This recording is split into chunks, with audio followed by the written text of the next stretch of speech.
Hey, Ralph. Okay. Hope we get the sound right. Are you okay with it? Right? Okay.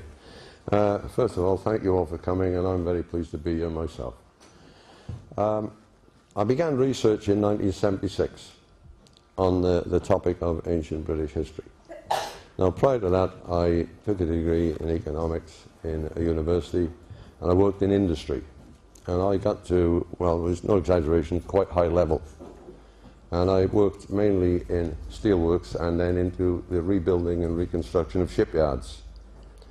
And there are numbers, or there were numbers in the pre-computer age of planning techniques, because in a shipyard you have thousands of men doing millions of man hours, doing hundreds of different tasks with thousands of different bits in dozens of departments, and they all have to come together at the right time in the right places with all the right tools and all the right services to make the ship. British shipyards in the era were doing that. They were making one ship, the Continental and Japanese 11. That's how bad it had got. So I did some pretty high-level jobs. I worked. The government shipyards had a work-in.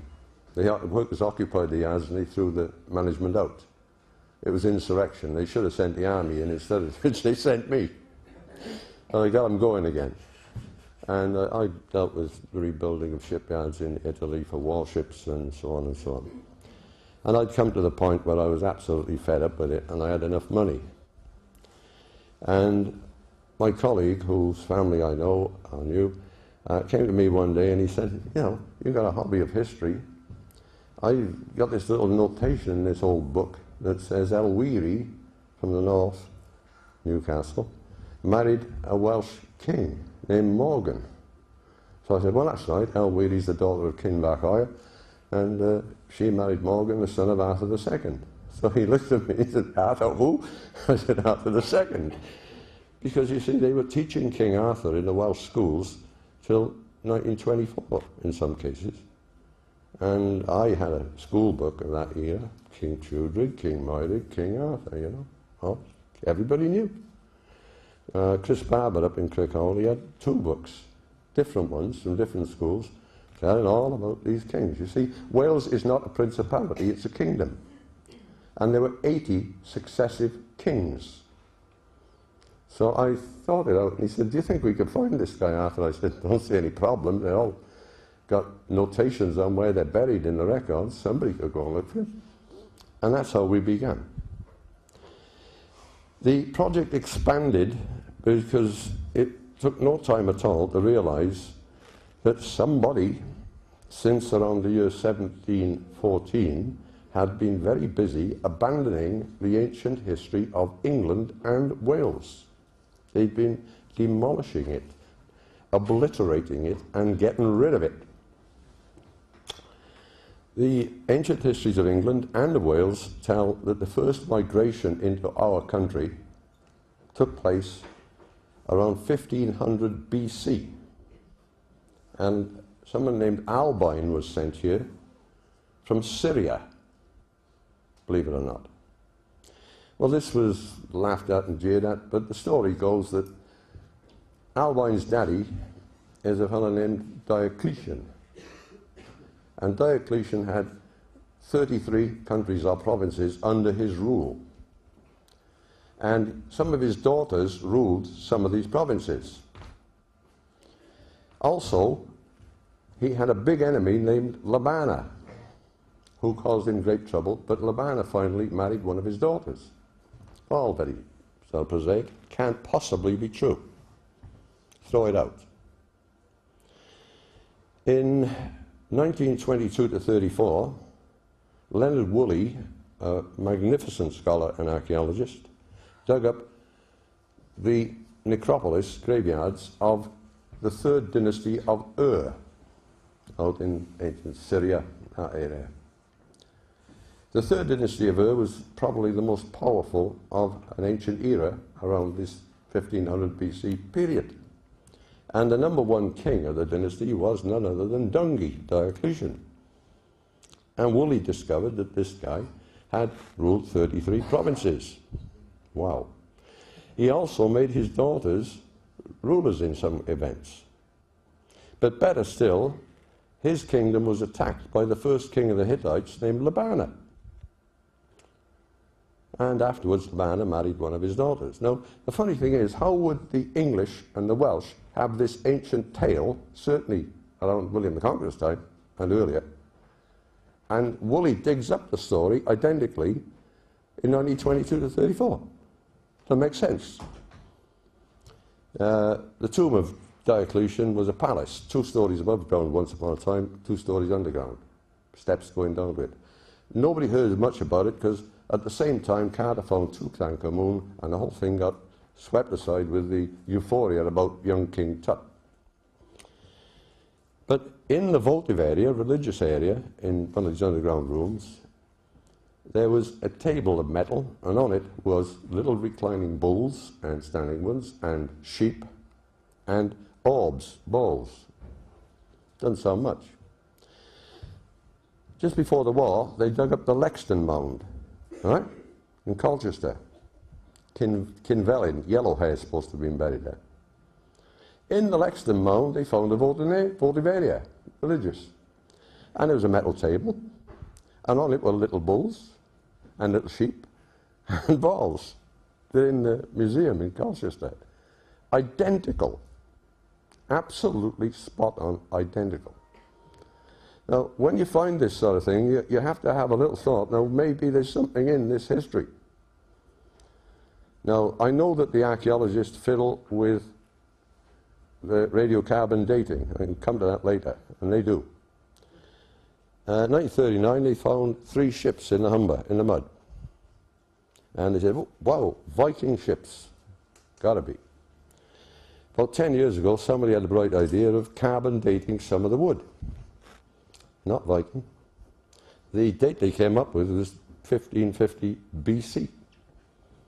Now that's about the time that we're getting invaded by these people from Syria, you see. So they had to get out of this one, and they said they're Egyptian ships.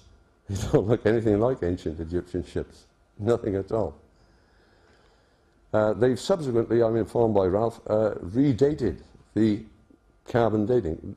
What the archaeologists are doing, and it's quite illegal and corrupt, they're taking every ancient date before 600 BC, dividing it by 80 and multiplying by 100. And they do that to cover up the fact that Egyptian ancient history is in a right old mess. And the dates are wrong. Now, I've written to some of them and said, well, why don't you divide by 95 and multiply by 40?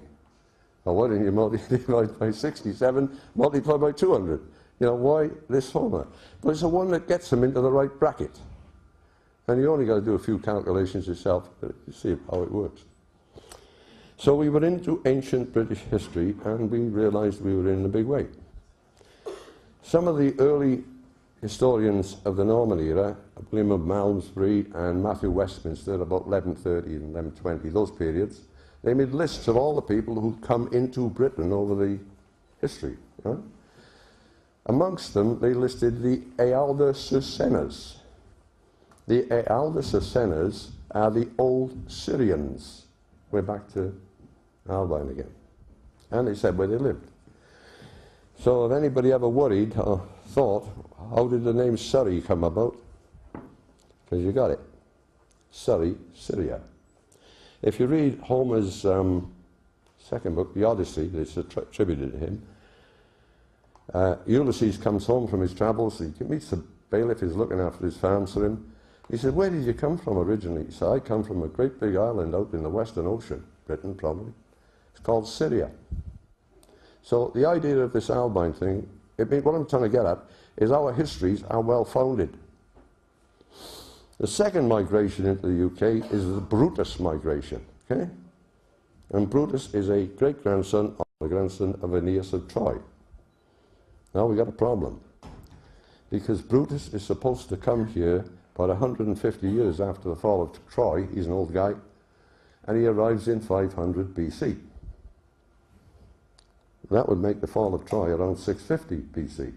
And we all know that the Greeks, with their mathematical calculations, they decided the Trojan War took place sometime between 1134 and 1335 BC.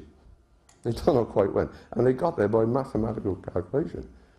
In Rome, there was a mighty row just before the Christian era, because Horace and Virgil and others were saying Roman history starts with Aeneas building the walls of Rome, really, after Romulus, and therefore the Trojan War, 650 BC. The Hebrews thought the Trojan War was 650 BC. Read Josephus. He thinks Moses is around 1700, and he says it's Trojan War 1,000 years after Moses. The Franks had a history of their kings, going back to Antenor of Troy. And there we are, here we go again, 650 BC.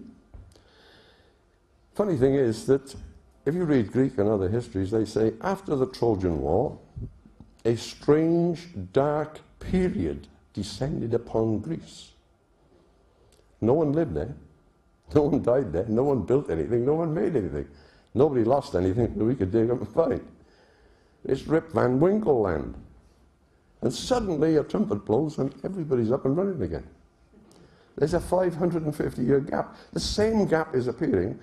There's a very fine book written by Peter James and 4 other archaeologists. It's called Centuries of Darkness. And they go right through every single ancient civilization around the Med. And every one of them has got these dark ages and dislocations of 300, 600, 700 years, all over the place. The reason is that they tie every history to Egypt. If there's a marriage between a king and his daughter, or if there's a war or a trade agreement, it's always tied to Egyptian dates. And if there's one thing that's well known in historical and archaeological circles, the history of Egypt is a gigantic mess. It's one hell of a muddle.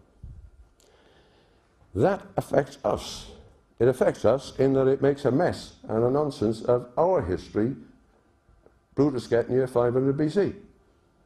So they say, oh well, Brutus is a myth, he never existed either. Trojan War never existed. That's the Anglo-Saxon style of view. Then Schliemann goes out to Troy, or Hisarlik, 1873, and 1876 he says, this is Troy. Troy now exists. I got a book, 1891, by an Oxford guy, saying Troy never existed, it's a fiction in the mind of Homer. Hang about, they found it years before. But if you can say Troy is a fiction, you see, therefore all British ancient history is founded on a fiction. And this was what they actually did. They proposed that all our history should be abandoned because it was fictional. We don't agree. I've been into this way, that way, the other way, 40 different ways. Now, in Wales and in England and in Scotland, there was an ancient alphabet. Huh? Julius Caesar describes it. Others mention it. Right? It's said that Ammianus Marcellinus said that we got it, the Greeks got the alphabet from the Brits, which actually turns out would be logical. Caesar says it's similar to the Greek alphabet. So, in 1936-7, the BBC, which was the voice of God then, the BBC radio, was the only radio in Britain, there was no TV, and the state made damn sure nobody had a private radio, launched a huge campaign, and part of the campaign was the destruction of ancient British history. And they declared that the ancient alphabet was a complete forgery invented in roughly 1800 AD, 200 years ago, Napoleon's time. And the villain of the piece was a fellow named Edward Williams, who was a great copyer of old manuscripts. You see, in Britain, manuscripts rot, and they fade, and they get wormwood, and they get damaged in fires, and that, you know. So they kept recopying them down the years. So the Colburn alphabet is total forgery. Well, that doesn't explain how it's on stones in Scotland, which are confidently dated to around 500 AD, which is only 1300 years before it's forged. It doesn't explain how Llewellyn Shawn wrote down the ciphers of the alphabet in 1550. It doesn't explain why there are stones in England with the Colburn alphabet on it. 1852, 28 feet down, they dug up a stone in St Paul's churchyard in London, plastered with it. Can't be right. There are stones in Wales, same alphabet. English people who wrote sort of travel itineraries around Britain, various things, they noted several stones, and in the pre-photograph age they drew pictures of stones in England which had same carbon alphabet. So you begin to wonder what's going on. We decided we'd look at it in some detail. We found a poet who died in 1367 was on about the carbon alphabet. We found two others around the 1420, 1425 period, wrote about it, mentioned it, it existed. And another couple in the 1440, 1450 period, we went back 400 years for its forged. And another couple around 1470. 1582, Rhys Goch of Oswestry wrote a poem describing and lampooning this ancient Cumbrian alphabet. He'd have a job, because if it's written in 1582 and it didn't exist until it was forged in 1800, it's something wrong. So we decided the alphabet was genuine. We then discovered that in 1797, a writer said that the British Cumbrian alphabet was identical with the alphabet in Italy, the Etruscan alphabet, which is also in right here, Switzerland. And it was also identical with the Pelasgian alphabet, which means the Aegean and ancient Asia Minor, Turkey. It's identical. Well, someone else wrote this and published it in great detail in 1848 and in 1852. And a second author in 1848, who's a religious type, also said it's identical to Etruscan, it's identical to the Pelasgian in Turkey and the Aegean. Nobody did anything. They'll confidently tell you that every alphabet in the world was tried to read Etruscan. Not true. They didn't try ours. Right? They didn't try ours. So this went on, and in 1906, another person, D. Delta Evans, published again, here's the alphabet, and it's identical to Etruscan and Pelasgian. So we thought, well, this is odd. Let us take some British inscriptions and see if we can read them, because we got the cipher. Well, and Sean wrote it down. That symbol is A, that one's B, that one's C, that one's D. We know cipher. And we also have the Welsh language, 4,000 years old. So we took some of these inscriptions, and we said, well, that's a G, that's a W, that's an E, you know. And out came Welsh words. And we could read the unreadable inscriptions in Britain. So we took little tiny inscriptions in Etruria in Italy. Now there are 14,000 plus inscriptions in Italy, and they can't read them. Pliny, writing around the turn of the Christian era, he wrote, be careful, Etruscan is not related to Latin or Greek. So what do? They try and translate the Etruscan as Latin or Greek. Get nowhere. So we took little ones, like on a wine jug, there was an inscription, and it said, drink too much and you're bandy-legged like a sailor. You know, well, I'm 77, and when I was a kid, a lot of my old uncles and that had been to sea, you know, and my grandfather had it, and my great-grandfather was a sailing ship captain, you know. And old sailors, because the ships used to be different to the modern ship, which is pretty stable, they used to walk like this, you know. Bandy-legged, I'm not kidding. So anyway, there were others, but they all fitted in. And they all made sense. There was a guy who was clearly a defeated gladiator with broken arm and that, and the goddess has got her arm around him.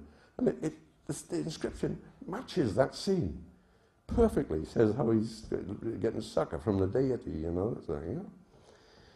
And so we knew that we were on a good thing. So we started taking the bigger Etruscan inscriptions. They got big stelae, you know, like a tombstone. Loads of writing on it. The Etruscans helped us a lot, because every few letters they put a dot. That meant word, end of word, you see. So you knew which were words. All you had to find out was if it reads from right to left or left to right. Once you discovered that. Sometimes it reads that way, then that way, then that way. Buster Heaton, they call it. So we've now been happily reading unreadable, indecipherable Etruscan since 1984. We've attempted to tell archaeologists and scholars and linguists, they don't even answer your letters. You see, we're not working for a university. Thank God. Well, we're not brain dead. Anyway, the point is, most of you are here, and most of the speakers are here, all the speakers are here, because they're free thinkers. They've got a brain that God gave them, and they're prepared to use it. Now, maybe they don't always get it right, but at least they're trying. But in a university, it's like an army.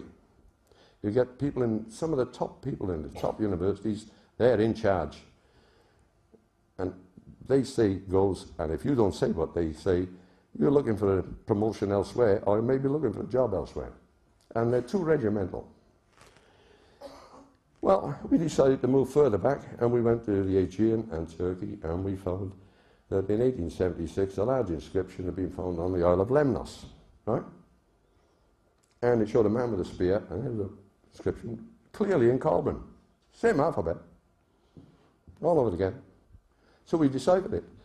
It gives a description of people gathering on the island under a leader, and they're going to sail to the great green island out in the Western Ocean. Lemnos, Greece. They call it the island of Nicosia in British histories, but it's Lemnos. That parallels the gathering of fleets there. That is found 1876 as well. It's in the Athens Museum, and you'll see it. The leader with a spear is Brutus. And that's telling of our ancestors going to sail to the UK. Huh? We then tackled the inscriptions that are scattered through what is now Turkey. And they're all readable. And they're all readable using Welsh. Cymric. Correct word is Cymric. There's no such nation as the Welsh. It's an old English word, Walish, meaning strangers. So, you know, let's call us the Welsh.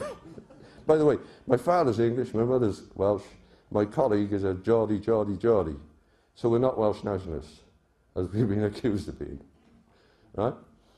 And we found we could read a lot. Sort of thing that happened was we were looking at a magazine one day, and there was a man sitting at a desk, and he's attempting to decipher the copper scrolls found at Qumran. I don't know if you know it, but of all the scrolls at Qumran, 2 are on copper, right? But all the others are on papyrus or whatever. And the 2 on the copper scrolls are not in the same language or alphabet as the others.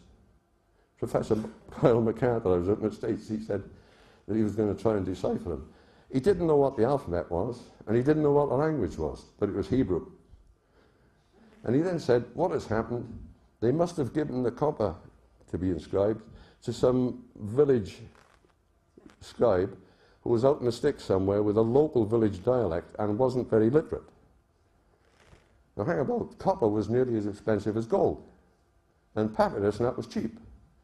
So all the clever guys in Qumran are writing on papyrus, and some idiot, semi-literate, is going to do it on the copper. I said, it's very illogical, you know. He said, well, probably is. If you look at the copper scrolls, you'll see something. They were once flat, right? And rolling them up was a mistake, because the only way to unroll them was to cut them in sections, you know. But when laid out flat, you see holes a few inches down along the top, holes a few inches up along the bottom. And from each hole there's a tear, rip. That was once a plate, therefore, nailed onto a wall. And someone has ripped it off the wall. Huh? We know that Solomon put plates of gold on his temple, didn't he? And he put the laws and things on plates of gold and put them on his temple walls. Shishak, the Egyptian, came up at about 930, and he robbed the temple, took it all away. Rehoboam, the son of Solomon, didn't have the money to put gold plates back, so he put them up in copper. Interesting, isn't it? Of course, Nebuchadnezzar came along, and he had to go at the temple hundreds of years later. But the point is, somebody may have ripped, it's one of my interpretation, may have ripped that off the wall, rolled it up quick, put it under his cloak, and got it out. And that's what it looks like. The point is, the writing on the copper scrolls is Calvin. I was out in the States, I went to Kentucky. Jim Michael's out there doing the same work as us, same things on Calvin. Calvin inscriptions all down the East Coast and up through the Midwest, up the Ohio River, in Tennessee and Kentucky. Calvin everywhere, and you can read it. And he took me one wet evening to a Baptist seminary. He just drove along, I'm going somewhere. I went with him. It's a Friday night, and we arrived at this Baptist seminary library, and we got in, and he said, they've actually persuaded this man Malik, who's been a Roman Catholic priest of some sort from Poland, sitting on these copper scrolls for 40 years, nobody getting to see him, nobody else getting near him. It took him 40 years to try and decipher them. But we now had photographs. Well, the photographs must have been taken at 2 in the morning on a very dark night in a thunderstorm. Black and white, I know, it's terrible, you know. He clearly didn't want you to see it, you know, he didn't want you to know. But nonetheless, we deciphered and read 5 lines in about an hour and a half. As is only 208 lines, you wonder what Mr. Malik was doing. And again, they do translate into our ancient language, with our ancient alphabet. It's ours. So we're right back there. We had trouble at the time because you've got to realise when we started off, the Iron Curtain was still up, the Berlin Wall was still there, and we wanted to get at the Zagreb Shroud. Somebody had found a mummy wrapped in 32 feet cloth on the outside, right? About 2 foot wide, and it was plastered from one end to the other in, have a guess? Calvin writing. And we wanted to see what it said, you see. So we're now back to Egypt. Now, what is coming out of all this is one simple thing. The king of Judea was Araziah, I think it is, around 790. He fought a war with Edom, a little kingdom, won, thought he was a big boy. So he then challenges the king of 10 tribe Israel. So you've got 2 tribes Judea, 10 tribes Israel. Jehoash is the king there. Famous verse in the Bible. You know, the thistle challenged or wanted the daughter of the great cedar tree for a wife. And a bullock came along for a drink and trod on the thistle. It's in the Bible. What it means is you're out of your league, pal. You know, watch it. So Ahaziah didn't take any notice. He went up and he fought with Jehoash. His army was annihilated. The guy tied him behind his chariot and dragged him back to Jerusalem, because his capital Samaria, you see, in Israel. Pulled down 200 yards of the wall. It's in both the Kings and Chronicles in the Bible. It's in Flavius Josephus. He pulls down 200 yards of the wall of Jerusalem, goes in, takes everything from the palace, you see, and he takes everything from the temple. Now, everything from the temple would include the ark, right? He also took the family of Obed-Edom. Why did he take them? They're the guardians of the ark. They're 14 times in the Bible. So we said, hey, the ark's gone to Samaria in 790. Isn't that interesting? Now, it interested us because we translated the Agnone tablet in Italy, Etruscan. It's a big bronze tablet. The academic view is, they've looked at it, they can't read it, but they think it's a menu of a restaurant. No, I'm telling you. Now, a bronze tablet, we're talking about 500, 600 BC, is immensely valuable. You know, kings had bronze tablets, not restaurants. Eat your pizza, yeah. Anyway, it's in 3 sections. And the first section says the people are in a land where they are not happy. And there's great storms, there's pestilence, and there's all sorts of trouble. So they leave under a chosen leader. And when they leave, they follow a little cabinet that rides in a cart. And they come to a place where they are happy. We think it's Moses leading them out of Egypt. And we think they're landing up in Canaan or whatever. And we think that the little cabinet in the cart is the ark. The second section says that in this happy land, and somebody comes along and disturbs them and takes them and drags them away to a land where they are unhappy. Dear me. And again, they follow the little cabinet that rides in the cart.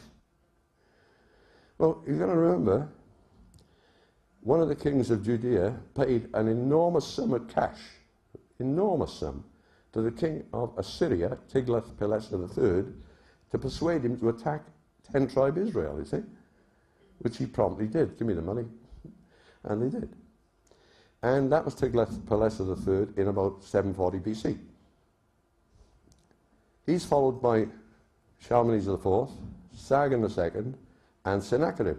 Each one of them deported huge numbers of people from 10-tribe Israel up north of Haran towards Armenia.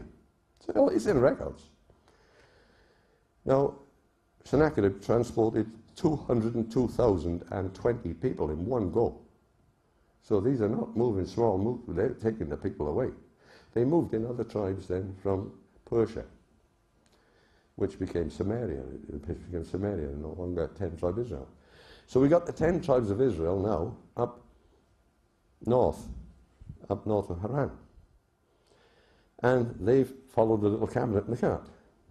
Now the third section of the Agnoni tablet says the people are not happy where they are, they've had it, and they decide to move off again, and they move off following the little cabinet riding in the cart.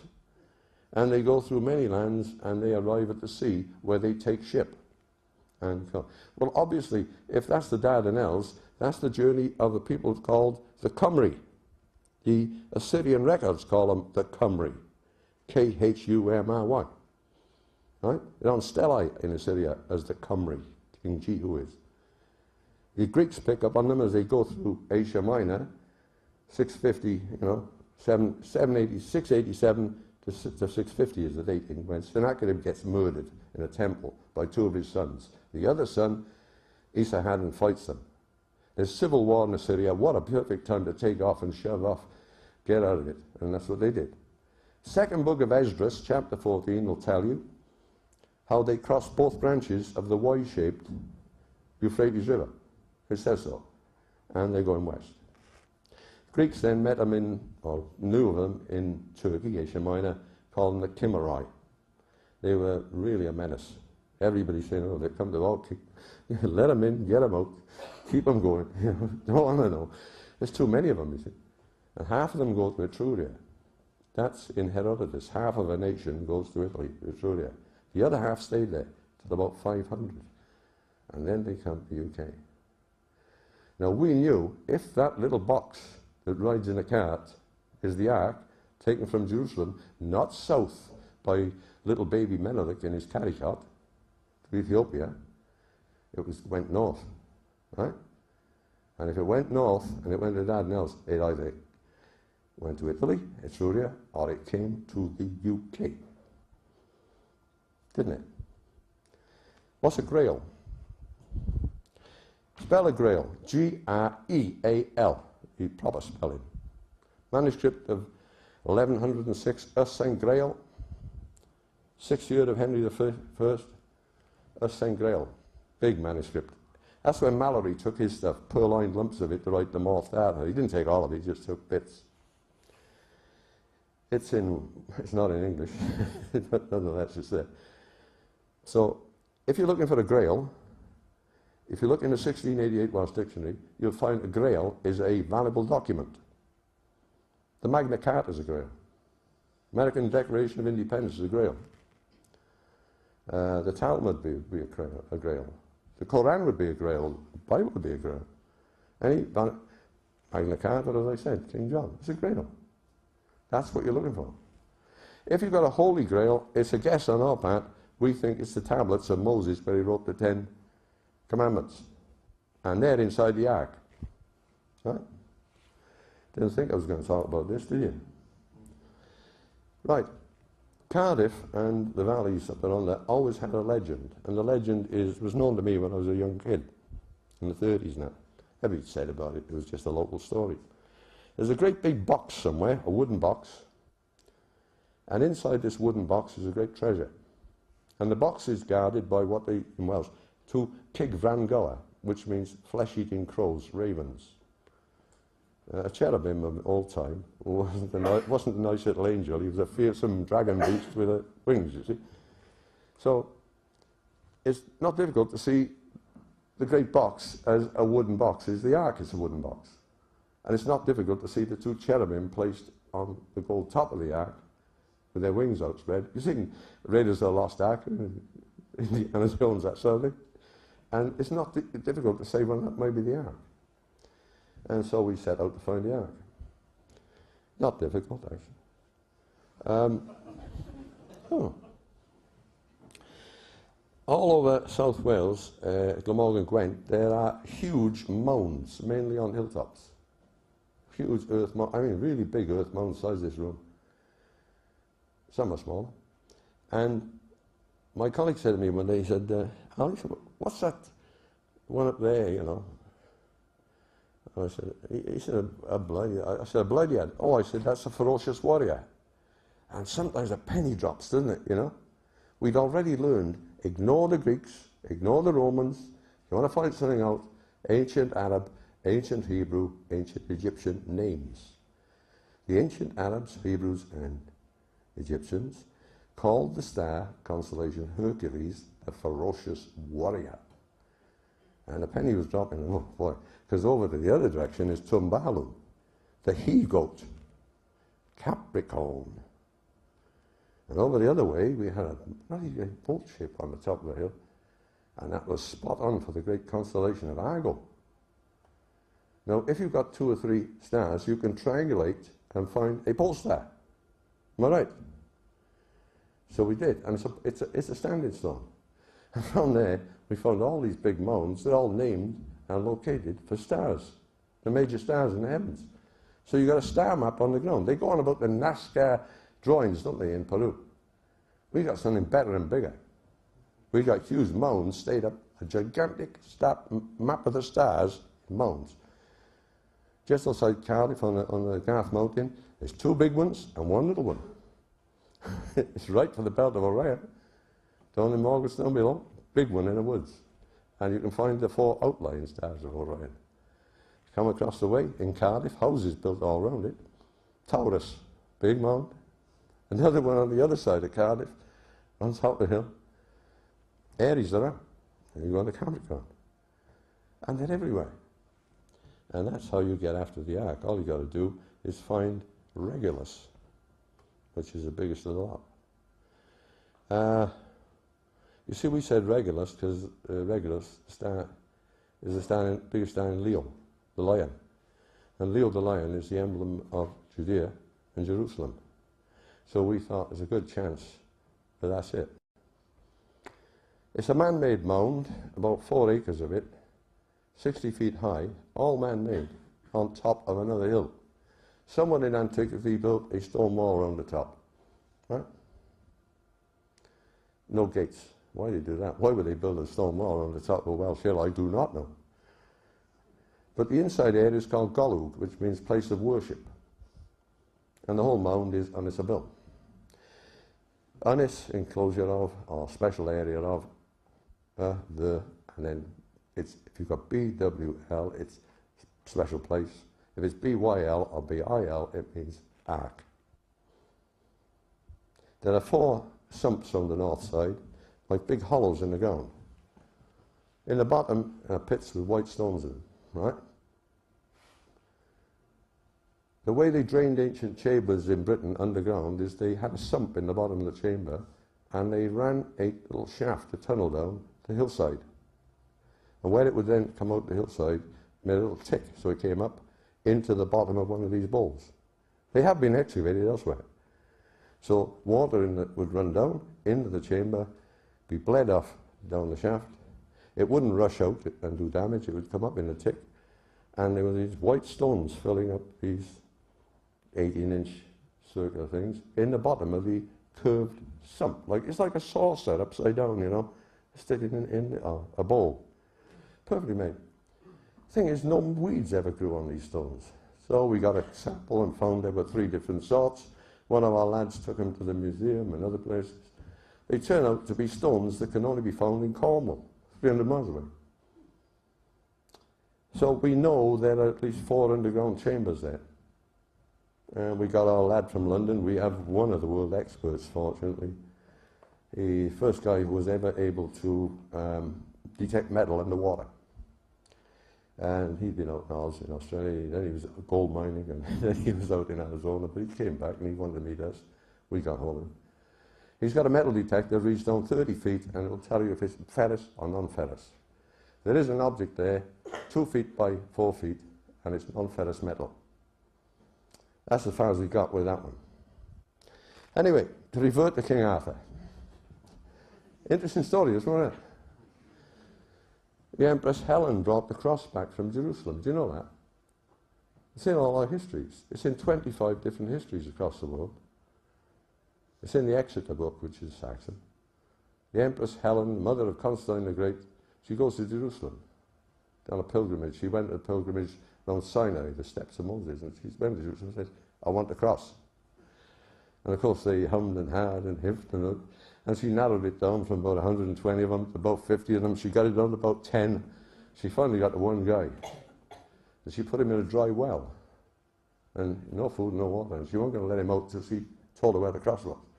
So he realised the game was up and he told her where the cross was.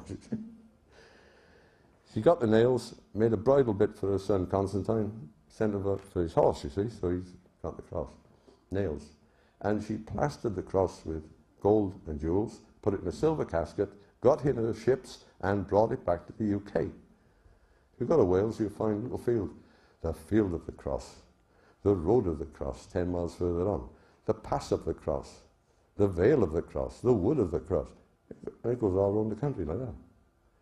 See, when these potentates, kings and that, travelled, they didn't leave any loot behind them in the palace and nothing, or the court. Oh no, they took everything with them in ox carts.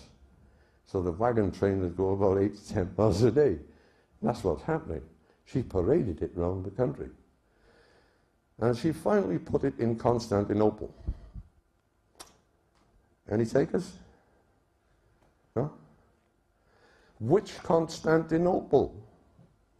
You see, there's a little hamlet in West Wales called Constantinople. Yeah. Nearby is Castell Ellyn Fawr, the castle of the great Ellyn. And then there's Avon Bannon, the river of the Empress. And there's Kevin Bannon, the bridge of the Empress. And there's more and more and more. So we were on the track of the cross. We know where it is. Edward I wanted it. He said to the Welsh, I want the cross, and I also want the Iron Crown of King Arthur. And they wouldn't give it him.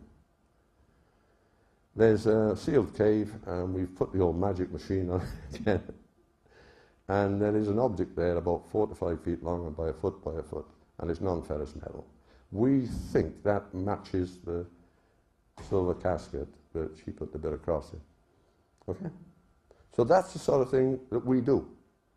This is how we go about it, and that's what we do. Arthur is 2 kings, right? Firstly, Christianity arrived in the UK in 37 AD. Who says so? Well, Cardinal Baronius and Cardinal Alfred, the official historians of the Catholic Church, around 1530, they said so, which alarmed the Bishop of Rome. He set out to ask him questions. He didn't like the answers. Also, the British writers, Gildas, 6th century, Nennius died 822, they both say Christianity in UK. They say the last year of Tiberius, which is 37 AD. The Holy Family arrives in the UK. Now, believe it or not, a multitude of ancient Welsh and English princes claim descent from intermarriage with the Holy Family. Multitude, not 1 or 2. I made a few photostats. I don't usually bother, but I thought I'd better get something to prove it. Here we go again. Let's see if I got some here. The point being that Arthur, of course, is a member of these holy families, by the way. Here's one. The most famous, some of the most famous manuscripts, it's the Life of St. Cadoc, 6th century saint. And at the beginning it says, Virgin Mary, Belly, son of the Virgin Mary, brother of Jesus of Nazareth, and then Abelach, Balatad, goes on. So he's claiming descent from a brother of Jesus of Nazareth. The most famous manuscript that we got in the UK is probably the Harleian 3859, and in it are the genealogies that were collected for a wedding of the Prince Owen, son of Hywel Dda, around 920. Manuscript was recopied, I think, about 1100. And it lists all his ancestors. There's about 30 odd lists, you see, because you can link back into different families as you go further back through marriages and intermarriages. See? But nonetheless, it says here that it gives Owen and his father Hygel, Howell and Cadell and so on. At Amlech there is an extraordinary note which says Amlach, the son of Beli the Great, and Anna his mother, who they say was a cousin of the Virgin Mary. They've got different ideas of it, but it's there all the time. It's repeated in list after list, manuscript after manuscript, with different connotations. The same manuscript goes on about Masin Gletic, Magnus Maximus, and his descent from Constantine the Great. Magnus Maximus was the only son of Crispus Flavius Nobilis Caesar. He was the only son of the first marriage of Constantine the Great with Minerva, a British princess. Right? And therefore he's the eldest son of Constantine. So you've got the only son is Magnus, Crispus, the eldest son of Constantine the Great. Now Magnus is a great British ancestral figure. So he came back to Britain and his descendants are multitudinous. His eldest son was Arthur the First, the son of his first wife, Coindrech, daughter of Ryden. It's all written down, it's there. Now this is the Arthur in history who invades Gaul with the armies in 383. They invaded France. The Romans were kicked out of Britain, by the way, in 322 by King Eudaf. They weren't in Britain. They were in and out of Britain like the bishop in the proverbial brothel. You know, this idea of 400 years of Roman rule has to be Mickey Mouse. It's a joke. It has no truth whatsoever. And once you start reading these histories, you realize we've been fed a load of old baloney. Are they taking us for a ride? Anyway, Magnus Maximus is his daddy, and they invade France in 383 with an army of reputedly 60,000 men. So they got a big fleet. The other records say 37,000. They besiege Paris under the Lady Saint Genevieve, Guinevere, and there's a mosaic in the Modena Cathedral, about 1100, showing the siege of Paris by Arthur and his men, and that is Arthur won. Gratian, the Emperor of Rome, comes up and they fight at Soissons. Our records say call it the Battle of Sassy at Soissons, 12 miles south of Paris, and Gratian is defeated by our lad Arthur, and he chases him down to Lyons, invites him to a supper and kills him. So Magnus becomes Emperor of the West. Arthur proceeds to Switzerland and he goes down onto the cathedral to Italy. In Taranto there's a mosaic of him riding on a goat. Crossed over the Balkans. He fought two huge battles then with the Emperor of the East, Theodosius.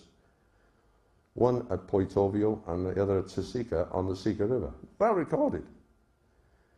Huh? Now, the reason I'm going into this a little bit is that we're going to get someone in a minute. He comes back to the UK because Magnus gets surprised that Ravenna and is killed. One of his half-brothers is Victor, who was the Augustus of Gaul in Paris. He gets killed. Apparently comes back to the UK. And he has sons and presumably daughters.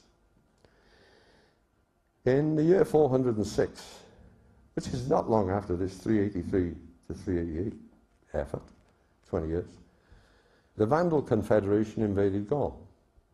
The Sueves, the Alans and the Vandals, and they smashed up Gaul, which is why the Vandals gave their name to vandalism. Roman army was cut to pieces, couldn't do anything with them. British wanted to keep them away from the coast, so they elected Constantine, a cousin of Arthur, to be king. And this war king takes the British army, which doesn't exist according to the English, across to English academics, across to Gaul, and they promptly smashed up the Vandals, the Sueves and the Alans. And they penned them in south of France against the Pyrenees, and Geraint the general blocked the passes of the Pyrenees. Honorius is in Rome, biting his fingernails, don't know what to do. The British king sat in Treves, and he didn't know what to do. And his generals are saying, get after Honorius, get him, you know, go kill him, and there was murder. He was dithering. Anyway, Alaric the Goth saw the opportunity, so he invades Italy. And did he cause havoc? He ransacked every city, including Rome, you see. Now, he passes by Rome and he's heading south. Honorius writes a letter. And the letter is to the citizens of the city of Rhegium in the province of Bruttium, yeah, which is the toe of Italy. And he says, Alaric's on his way, he's coming, and there's nothing I can do, you're on your own. Do you know the English academics in Oxford, Cambridge, and that have persuaded people for hundreds of years that Honorius writes this letter to Britain and tells the helpless British, you're on your own? Hang about, the British king is running France and Britain and has just kicked the daylights out of these big Germans. And you'll see that in book after book, these poor helpless British, dependent on the Romans, get a letter from Honorius. It did read Limpidorius and Zosimus, the historians. The letter didn't come to Britain, it went to the toe of Italy. You're on your own, Alaric's coming. Yeah. Have they lied to us? Because that is a blatant lie. And you can read it in many books. We weren't helpless at all. I digress. Okay. Arthur I has a son, Tathal, Theodore. He has a son, Teuthrin the Subtle, who's left his name on a font, right? And Teuthrin the Subtle has a son, Teithfald, who is Theodosius, right? Teithfald becomes king of Britain after the great massacre which killed most of the royal family. He becomes king. His son is Tudrig, King Theodoric. He's killed in the fighting at the ford of Tintern, as in the Anglo-Saxon Chronicle and in the Welsh records, in 508. Well, he's severely wounded. They took him away. He wanted to be buried on Echdy, an island in Cardiff Bay, and it was at Tintern. They brought him down the River Wye, couldn't go far. He's on a cart being drawn, and they got to a well, and he died there. That is still Theod is well, and there's a plaque there saying this is where he died. He's Arthur II's grandfather. He's buried in the church nearby. They just put him down and they built a church over him. Been excavated in 1618 and 1617, I think, and 1881. There's a skeleton with a big wound in the skull. So he's there. Now, if you can find Arthur's grandfather, it'd be a bit odd if you can't find him. You see where is he going? Arthur's father was found in Meirig, which is Morris. We know where he's buried. It's clearly stated. Then you come to Arthur II, this mysterious, non-existent king. Do you know there are more accounts of his grave and burial than you could fill a sack with? It's the most glorious, well-known, well-advertised funeral you ever heard of in the Dark Ages. All 182 mayors of the different areas of Britain, they used to have mayors attend. He's kept in a cave while they're digging and getting everything ready. You go to the cave. There are two accounts there, one in Nennius, one in the Knife of it. Boat comes up the Owenny River, body's in the boat, there's a stone on it. They take the body out of the boat, they put it in the cave. You go in that cave, there's a big pit, and it's very hard rock. It's cut about 11 feet long, about 3 or 4 feet wide, 4 feet deep. That's where they put him while they're making ready. There's actually an inscription on the wall covered with stalagmite saying, this is where he is. It is there. And that was found accidentally by Colin Games and Blair Urquhart, two filmmakers. They panned across the wall, you see, looking for spiders. There's loads of strange, rare spiders there. And they got this inscription. Anyway, so we know all about Arthur first, we know all about Arthur second. The only mystery is why they're a mystery. I don't know. There's no mystery at all. Now, the other thing they'll tell you is, this Geoffrey Ash, the Canadian, was into this. I have searched every map and every part of Britain, and I cannot find the Battle of Badenside, famous battle, and I can't find the Battle of Camlan. Can't find it anywhere. That's a bit odd, really, because if you've got an Ordnance Survey map, the government tells them, you'll find the army gathering ground is still there, down at Ardmore, and the army gathers at noon. The young man drives across the water to join the king, and he doesn't recognise the king, so he splashes him in water, gets a whack for that. And these stories are there, and they decide at 9 o'clock they'll go up to Baden for the battle. The road going up to my state Vary is Fod the Gyfraith, road with the tumult.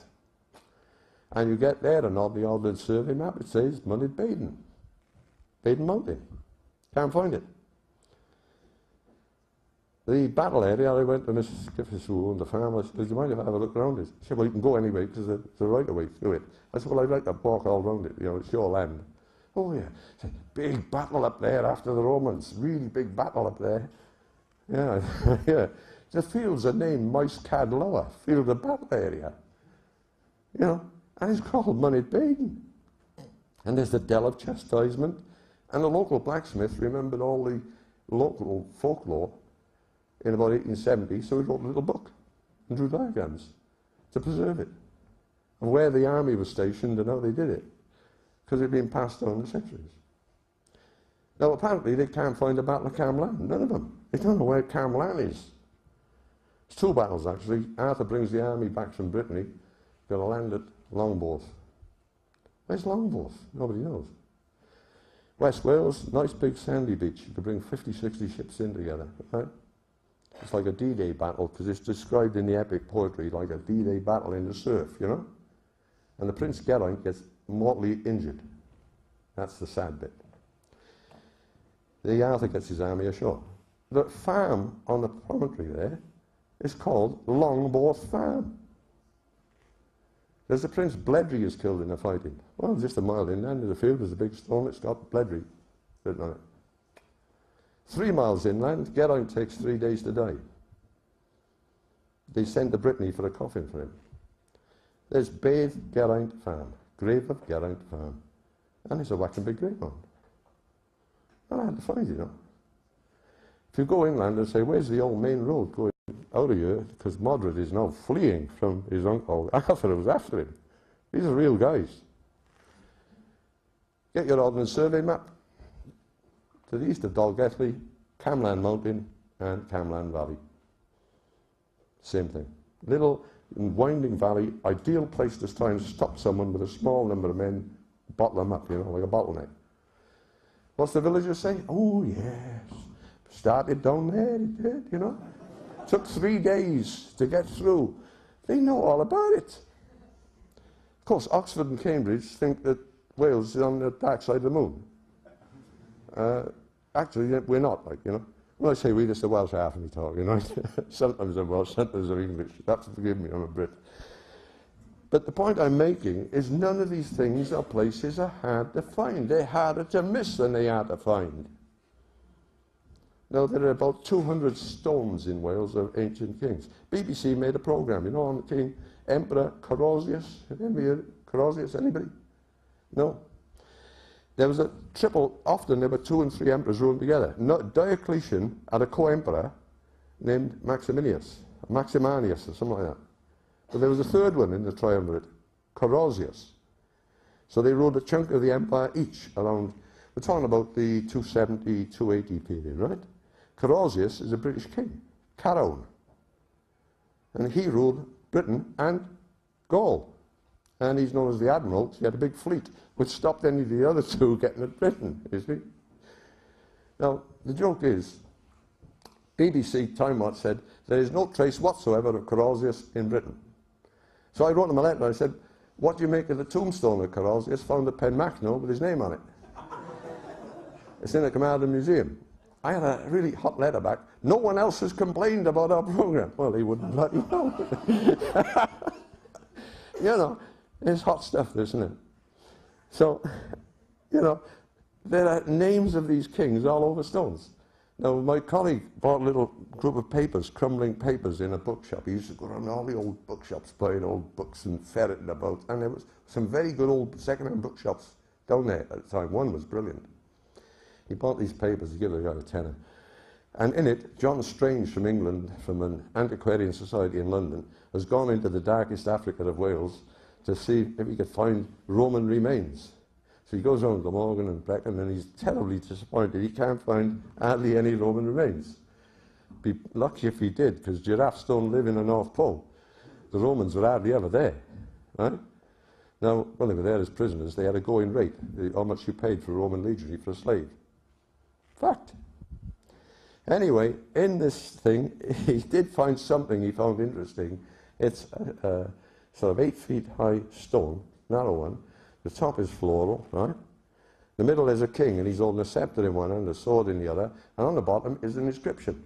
It's in the alphabet that wasn't invented till 1800.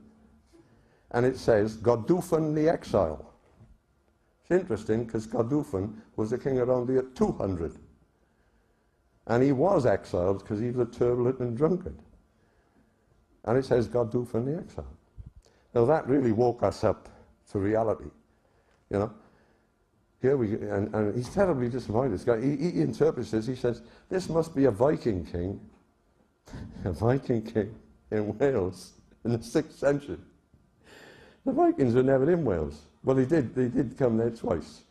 They lost their fleet and the entire army got trapped on an island, a flat home in Cardiff Bay. So they weren't too successful. So this sort of thing is happening all the time, you see. And it's constant negativity, negativity, negativity, negativity. It's like a drip, drip, drip. Now, instead of having nothing, all confusion, we have a magnificent history in great detail, remarkably accurate, and it belongs to us, all of us. Right? You can't find King Lud of London. Yes, you can. He's peppered through the Welsh records and genealogy that he recorded the English and the Welsh lines of kings. Lud of London was real. One of his sons is in the Songs of the Graves. And he's in the Songs of the Graves because he's fighting as a warrior, you know. His grave mound is said where it is. You can go along the banks of the Thames, I think it's Berkshire. His grave mound is still there. But if his son is real, Lud is real. King Coil of Colchester, father of Helen of the Cross, who are real people, he's a descendant of Lud. Lud kicked Caesar's backside and threw him out of Britain. He did. What he did, Caesar invaded the second time, found it dead easy. Marching on the bank of the south bank of the Thames, nobody stopped him. Crossed the Thames, no problem. Got up towards St Albans and he said, hey, we've come all this way, there's no food and no cattle, because the Roman army depended on what it could find where it went. All the people have been taken away, all the cattle have been driven away, and they'd burnt the crops. Then he had the bad news. There's a British army blocking the Thames, the ford you came across. There's another British army attacking your fleet. It's in the records. So Caesar thinks, hang on, I'm in the middle of enemy territory, I got no grip. The British king had sent his army home for the winter. He sent them home for the winter. And he had 4,000 chariots stationed around Caesar's sort of beleaguered force, preventing them from getting at any food. Because they'd have to go out in groups, foraging for food, and these fast-moving charioteers, they'd sort them out.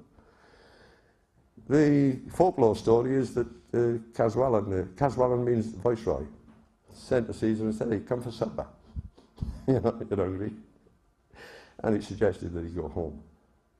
So Caesar went home, surrounded by the British army. So the English academics say this was a sign of respect for the Romans, acting as an escort. By hell it was. It was making sure they got out of Britain as fast as they could without doing any more damage. Get them out. The description in Caesar's Gallic Wars is they piled the soldiers onto the ships, 3 times more soldiers per ship than they normally would. It's like the British withdrawal from Dunkirk and the American organised withdrawal from Vietnam. Saigon. They were battered. Lud built a triumphal arch in London. He built the city of London, you see. Well, that's what the British records say. He built a remarkable city on the bank of the Thames. He built a triumphal arch. About 10 years ago, archaeologists found the remains of a triumphal arch at Ludgate. Must be Roman. Hang about, how did Lud come to build it? Oh, it must be Roman. Everything they find, you find one stone on top of another, it's Roman. I'm telling you, if you do this, how myself and my colleague have not become totally infuriated and mad with this. There are 12 ancient Roman records of Druids. This gives them an idea of Druids. 11 of the records are about the Druids of the south of France, and one is dubious, baby Britain origins. He didn't know anything about Britain. Huh? Large numbers of Roman emperors had British queens as wives. Numbers of Roman emperors were British. They don't tell you that. Very often the Roman Empire was split into 2 or 3. No, it wasn't just one empire going on. And they had Western emperors in the 320, 350, 340 era. Western emperors. 3 of them have left their gravestones in Glamorgan. They say, oh, it must be a Roman milestone. Hang on, there's no Roman road. It doesn't say how many miles from where to where. It just says a guy, you know. Udaf, who kicked the lieutenant of Constantine the Great out in 320, 322, is a grandson of the Emperor Victorinus. Huh? How do you work it out? We've been told bullshit in large doses. And this is why the establishment love us so much. They really like myself and my colleague. We're top of their Christmas card list. But we're not going to give up. We're not going to stop. We've written 8 books so far, banging down the information, the Arthur conspiracy, because we go into detail. We don't just generalize. We stick it to them, you know. And we've written something on the hieroglyphs. We can read the Egyptian hieroglyphs. Did I say that? Well, Professor Sir John Morris Jones in 1896, he wrote the thesis, and he said, all the syntax and the construction of the language of ancient Welsh is the same as Egyptian. So we said, hang about, we know that the 10 tribes are the Cymry in Britain. We know that they were in Asia Minor, same alphabet. We know they were in northern, southern Armenia and Assyria. When Austin Layard dug up 25,000 tablets of the archives of the emperors of Assyria at Nineveh, he sent them off to London. He got them in London, they said, oh look, some of these are in the old British alphabet. Let's do nothing about that. Let's do nothing, anyway. So they're called the Cymry. They're still called the Cymry all the time, you see. And these excavations that have gone on since the 1800s and modern century, they're giving evidence that what our ancestors told us and recorded for us is right. Yeah? We're not a group of barbarian peasants sitting in mud huts. What happened? 562, Britain and parts of Ireland were devastated by a comet. Definitely. It's in the records. That's how in the Arthurian legends you get the great wastelands. Places where you can't go and you can't live, you die. Nothing lives, no birds, no reptiles, no plants, dead land. For 7 to 11 years, Arthur the First, second, what he did, he immediately evacuated the army to Brittany. Got it out. Well, he knew he'd need it to get back. Because in those days, other countries didn't send help. They came over to rob what they could. Right? So he's over in Brittany, he comes back. This is where he fights this Longbourth battle on the beach, you see, in Carmline, because his nephews tried to take over while he's away. This is how the Angles and Saxons got into Britain. They're coming into depopulated, devastated, but recovering lands with very few people in most areas and certainly not much opposition. So the Anglo-Saxon conquest makes sense. You see, otherwise they're saying 3 boatloads of Saxons or Jutes under Hengist conquered 10 million people. These Brits must have been weak. They'd only been kicking the daylights out of the Roman Empire for a while. And it's the 562 comet is the answer to a lot of it. Now, we've been mocked and laughed at. Professor Victor Klug, astrophysics professor, Oxford University, he agrees comet hit Britain. But his colleagues went at him, see? Professor Bailey, Michael Bailey, a dendrochronologist in Queen's University, Belfast, he finds now all the trees of Britain and Ireland were all forests, were all burned, right across. Gregory of Tours says, at the same time, he's French, right? History of the facts. All the forests of the 2 islands in the ocean, in Ireland, are ablaze. Huh? Of course, this is all disbelieved. It's not suitable, because the Church of Rome said, no stone can ever fall from heaven upon earth. Pope says so. So when in 1457, I think it was, a meteorite nearly hit one of the big potentates out in the Balkans, that was discounted. But they had to give in 1803 or 4, when a large shower of meteorites hit parts of southern France. And they had to admit, yeah, things can fall from heaven. The funny thing is, American academics from Austin University, Texas, from State University, Southern State, I think, Pennsylvania, and certainly from the Chicago Museum, they're all digging up Bolivia. Because all the temples, the pyramids, all the towns built of mud brick, villages, everything was destroyed. And most of the population was destroyed in 562 by a comet. Now the Brits knew it came from the northeast going southwest. You get yourself a globe on a map, draw a line, and you go right through Bolivia. And this date is the same, 562. Now we got an American professor, she's an astronomer and other things in New York University. She's with us because she's finding traces of this cometary debris towards Australia. Straight line. So if it hit Bolivia, why did it hit Britain? Because it's come that way. Of course it hit Britain. That's what all our records say. But you mustn't read those records because they're all forged.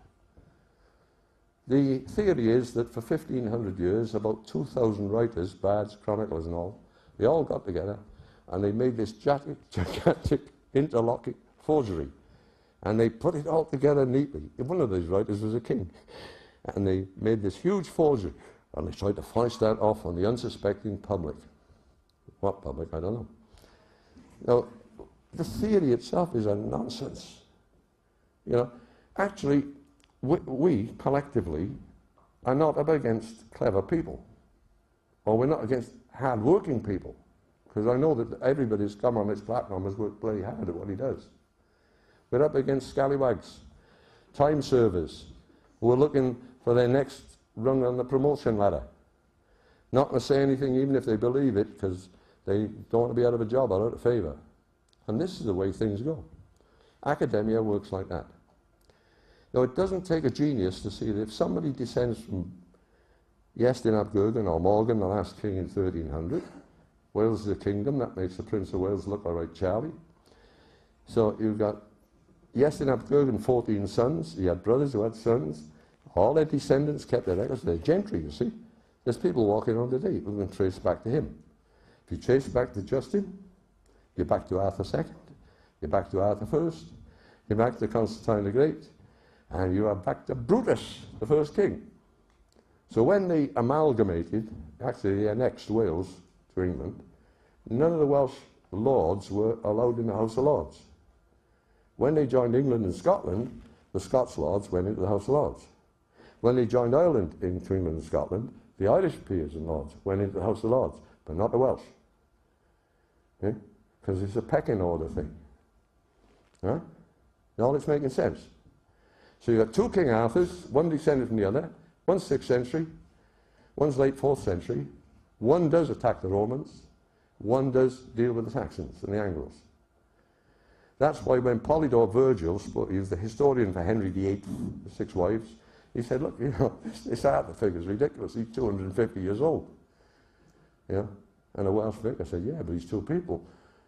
And the Reverend Williams in North Wales wrote a book on it in 1734. So it's always been known that he was 2 people, not 1. Glastonbury Abbey in Somerset, we better deal with it. Let's bury it. Glastonbury Abbey in Somerset was founded in 940. The first abbot was Dunstan, St. Dunstan, in 941. And it was a little building which they have since discovered. The later abbey was bigger, and it was built as a mortuary chapel for some of the English kings. Huh? And how they can persist with that one, God only knows. Some of the Welsh kings used to retire when they were old and go to live in Cornwall. They did. You see, when you get about 70, they say, about, I've done a lot of bad things. I had this woman, and I murdered him, and I assassinated that one. You know, and I'll go and be a priest. So they hand the kingdom over there, and they get them say they go join the church. You see, then You're ill, Your Majesty, I think you've had it, man. Well, baptise me. They get baptised when they're old, see? Because then the only sins that they take to heaven with them are the ones they commit after they're baptised. You don't get in a lot of sexual trouble over 70, I tell you. and if you're retired from active politics, you're not going to bother killing anybody. And that's what they did. You see, they retired. That's how Chudry gets killed at the ford at Tyndon. He's retired. He's gone to be living in a little chapel, see it out. And the Saxons invade. Then they're trying to run away from Maurice, his son, and the army. So he blocks the ford. They can't get across the ford to get out. So the Saxons are trying to get across the ford. He's stopping them, and the Welsh army's coming up behind him. And they all got caught in a vice, as it were. But if you look at these things sanely and read the records, now all that I and my colleagues do, and I promise you this, we only read the records. If it's not in a record, we don't put it in the book. If it's not on a piece of parchment or on a stone tablet or inscribed on a jug or on a grave or whatever, it doesn't go in a book. If the site isn't there on the map and you can't go and stand in it, it doesn't go in the book. Right? We're not interested in extrapolating or interpreting and speculating. We're not bothered. We have made mistakes in our research. Be weird if we didn't after this sort of. It's a seminal work. Nobody else has bothered for 100 years at least. And so we always admit the mistake. If we've made a mistake, later but we'll say, we got that wrong. And it's the right way to go. Christianity was in Britain, that's clear. We found that one of the great mess-ups of the last century is the famous Songs of the Graves, where it names the grave place of some of the illustrious people of ancient Britain, right? Including Brutus. Brutus is not supposed to exist. There's a full statue of Brutus, dated at least 500 BC, in Rome, with an inscription around the base, which is in Colburn writing. He doesn't exist. He's got a grave, man. And the Reverend Robert Williams, I think, he decided he would do this job of deciphering, translating the Songs of the Graves. He did it for Skene, Skene as a Scotsman wanted to publish all British records. And he said there's 183 very brief mentions in the Songs of the Graves of ancient princes and kings. And they're all so brief you can't find any. W.H. Thomas in 1958 gave the Rees Memorial Lecture, and he said, be careful, there's less than 70 names and there's a bit more information on them. So we took this and we said, we'll do it as we always do. Word one, look it up. Word two, look it up. We do it one word at a time. We don't pretend. Even if we've seen that word 2 lines before, we still look it up in a dictionary. And I can speak a bit of Welsh, so I got all levels in Welsh, but not in school. And I go to a Welsh school as young, got evacuated out of the pond. Anyway,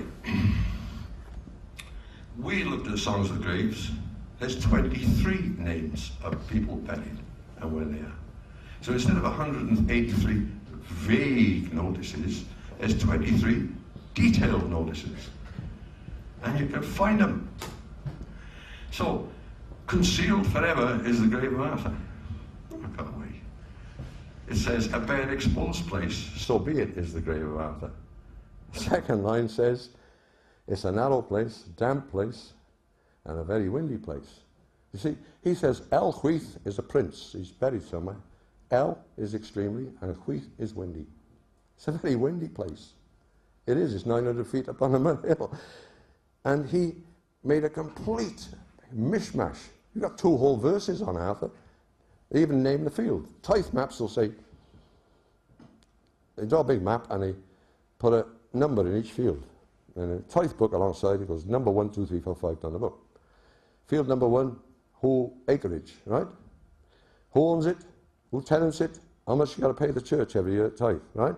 And then in Wales, the name of the field. Every field had a name. You get the old tithe maps, you can read the history of the country on the fields. The field of slaughter, the field of the quarrel, the field of the beer tent, and all this, They can tell you what went on. And so, we were able to read these things in some detail and go there. The key one is the grave of Eli Nair, the son of Nair, who was stretched out on a plank, crucified, brutally treated at St. Ram. Eli is holy and Nair is Lord God. So you've got the grave of the Lord God, the holy Lord God, the Son of God, who was crucified and badly treated. And it tells you exactly where he's buried. And I did say the Holy Family came into Britain in 37 AD, didn't I? So we got another bunch down our necks. I don't think the Bishop of Rome is going to like it. Yeah. Tough, because we're going to keep printing it. Any questions? That's it. The comet in 562, was it? Yes. Is there any idea of an impact point? We've been looking for place names. It appears to be a scatter of debris, and we find a number of places have got mud. It seems to be associated with a lot of mud. And there is one place which says there's a cleft in the ground because of this thing. There is one such place. We found it was too big a task for us. We needed more people to do, more troops on the ground. We didn't have them. But we did have a go at finding a way and in what direction. We were able to find some places were not touched by it, obviously. It didn't destroy everything. But it seems that some valleys places would have escaped, you see, because they're a bit concealed. But it definitely would have smacked into North Wales, definitely, and Powys and those areas, and it would have cleaned out England. So yeah, we did have a go at finding it. And of course the problem in England is all the place names have changed, they've been anglicised, and because they were destroyed, then the incoming people, the Angles and Saxons, newcomers, they give them different names, and new names. So we've had a go at it, yeah. That, any good?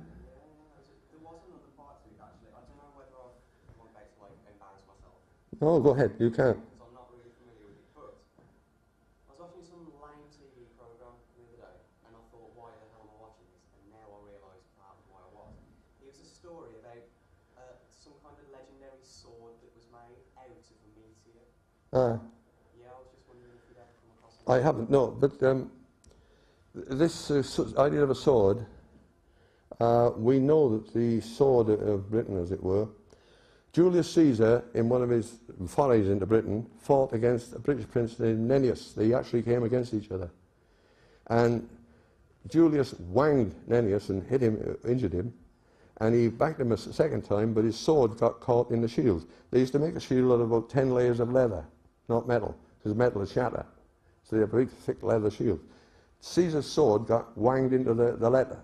Their soldiers on both sides tried to save each one of them, because they didn't want either of them killed. Pulled them apart.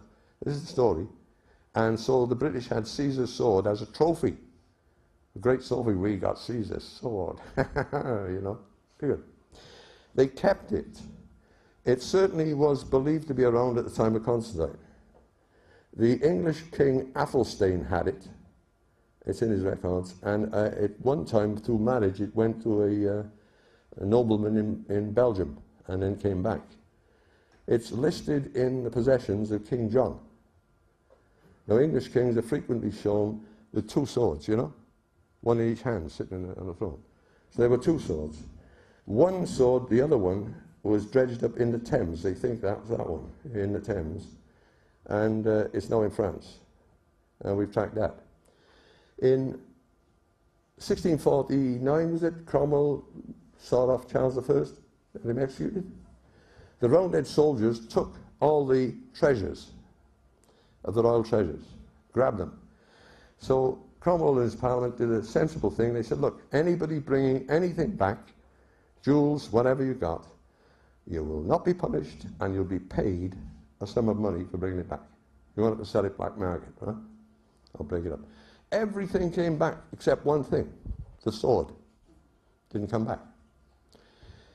In Pennsylvania, in the USA, a house that was built in 1649-50, right, was being altered in 1991. And they took down a wall. And out of the wall fell a sword. It was sold to a man in Texas, who I know well. And he discovered I was in the States, and he wrote to Jim Michael. He texted him in Kentucky, in Louisville, and he sent up a Fort Stanton with a sword, right? Because there's writing down the blade. The writing is Colburn. He then sent us a big photograph of the sword, right? And it's Colburn writing, and it says, the duty of the host, meaning the army, the duty of the army host is to he who holds the sword. And it's in Welsh Colburn writing, down the blade. If there was an Excalibur, that's it. It's in Houston in Texas. He was willing to bring it over to the British Museum with a guarantee that it was his property, but he would bring it over and put it on exhibition, and if he wished, he wished to be able to take it back to the States, right? British Museum were wildly interested until he said, I'm coming over. And then they ran out of toilet paper. So there is a sword of antiquity, and you can track it down through the kings. If you went through the possessions of other kings for John, you'd probably find that they had it. But Athelstan had it, the great English king. He was probably the greatest of them. And yeah, there is a track on Caesar's sword. Nice one? Yeah. I get round, don't I? There you go. Anybody? You said in your interview All right. that you said that writing materials were banned. Say it again. You said that writing materials were banned in Wales. Yes. Can we assume that's the same for every ancient civilization that gets wiped out? Well, I mean, we're not supposed to be wiped out. We're supposed to be unified. And when Caxton invented printing, or brought printing into London, 1774, the first thing Parliament did was to prohibit printing in Wales. So you couldn't print in Wales till 1692, 20 years later, more. In 1846, Parliament pulled a right stroke in that they sacked every school teacher in Wales and sent an English school teacher in to replace them. So you had 90% plus of the Welsh population didn't know a word of English. Kids were all sitting there, spoken Welsh. The teacher came in, he didn't speak any Welsh, he only spoke English. There was chaos. The Welsh called it the treachery of the blue books. And they've done everything they can to kill the language. Did I tell you the story about Betty Boothroyd? Did I? No. Paul Flynn, the MP for Newport in Gwent, gets up one day in the Commons and he starts reading from a little book. Betty Boothroyd was the chorus girl who became the speaker. Remember her? She leaps up. You know, not one word of that language is ever to be spoken in this house. Actually, there's a law. You can't speak a single word of Welsh in House Commons. It's a law. And she rants on about, you know this, you know you're not to speak that language. And there were MPs rolling laughing. You could see them falling apart laughing. It's on TV. And I happened to be watching it. I've been warned about it, you see. So Flynn, he's read a bit more. I told you not to read that, you know. He said, Madam, I'm reading Old English from 14th century Chaucer. But the thing is, remember an Israeli prime minister got murdered. What was his name? Aye. Well, when he was young, he was a member of the Stern Gang, who were terrorists, you see. And their speciality was to kidnap British soldiers, hold them for a while as hostage, and then let them go. Never let them go. They murdered them. He's a terrorist. He later became Prime Minister of Israel. He got murdered. Perhaps he got paid his own coin. MP after MP, particularly Jews, got up in the House of Commons and said how sad they were for this former terrorist who murdered British soldiers who died. Some Jewish MPs got up and they spoke at length in Yiddish, Jewish. Nobody said a word. It's okay to speak Jewish in the House of Commons, but don't you say Yaki Da in Welsh, which means good on you. Right? Okay. What we got? Sir. Hi, yes, thanks. First of all, I confess to be quite ignorant about yourself and Rob's work, but Arthur's Seat in Edinburgh, does that come into it at all? I don't know, sir, but I know there was a Prince Arthur up in Scotland in 600 to 610, and he's a real person, but he's not the Arthur of legend, unfortunately. Well, the 12 battles listed in Nennius have been traced, And they take place in the north of England, over on the west coast, and in Scotland. So the 12, I mentioned Camlan and Baden and that, but 12 other battles fought, the big campaign in Ennius, they're mainly in Scotland. And they've been accurately traced. So, anybody else? Hey, that'll be it? Yep. Well, you have to get hold of me outside. Go on, I'll take one more, all right? Come on, what you got? Just wondering where all this information is available. Where is it available? Yeah. I sell books. No, you get the Land of Charters, which is a cascade. Welsh kings always give charters to the church, right? So you've got a king and his bishop. If the bishop dies, there's another one. When the king dies, that bishop goes serving the next one, right? They're always a king's brother or cousin or whatever. They kept it in the family. And you had all the clergy listed at this ceremony of granting the land for the monastery or something. And you had all the king and his brothers and sons and that listed. And you've got a cascade down the centuries through the charters from about 400 to 1100 odd. It helps then fill out, matches the genealogies, you see, and the histories. Each one fits together like a glove. There's no quarrels. They were taken to Rome in 1108 and 1120 and shown to the Pope. So we wrote to the Pope and said, any chance of us coming to the Vatican Library, having a look, you know, what you got? And he said, yeah. But of course, we didn't have the money to go. Because we were hoping there'd be the signatures of Arthur's treaties, you see. So you'd have an actual signature of King Arthur on a piece of paper. Oh, well. But we never got there, because we, as usual, were strapped for cash. I get a begging bowl out afterwards. All right, is that it? Thank you for listening.